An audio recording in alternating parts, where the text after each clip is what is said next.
So you do like that, mix the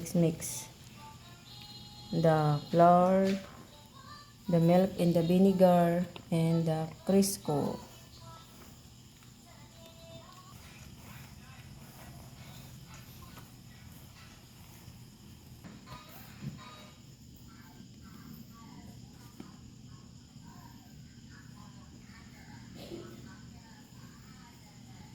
Okay, ipo-form lang ng parang pizza style. Tapos ilalagay na natin sa ating pan na may butter. Yun, yung pan ilalagay ng butter para dumikit ang ating ang ating biscuits, chicken biscuits. Yun. There we go. Yan, magbibilog lang ng parang donut. Tapos ilalagay dito sa ating pan na may butter. Guys, meron na tayong 5 nagawa. Then yung natitirang ay po-form ulit ng parang pizza dough. Tapos ganyan-ganyan lang din yung style mamaya pag ma-form.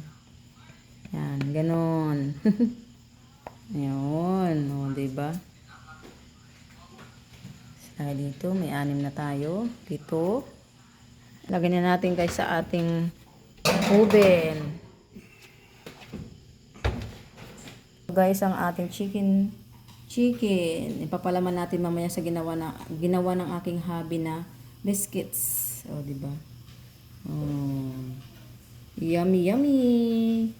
Ito na guys ang ating biscuits.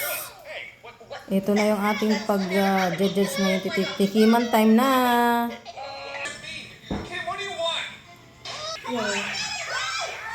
Yan na guys, ilagyan na ng jelly yung top ng chicken. Covered.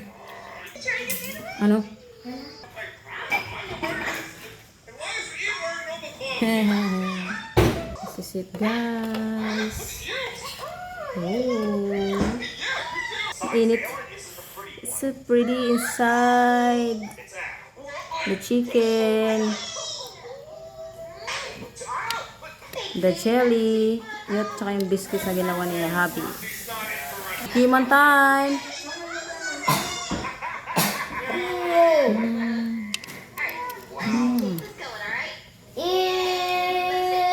Perfect.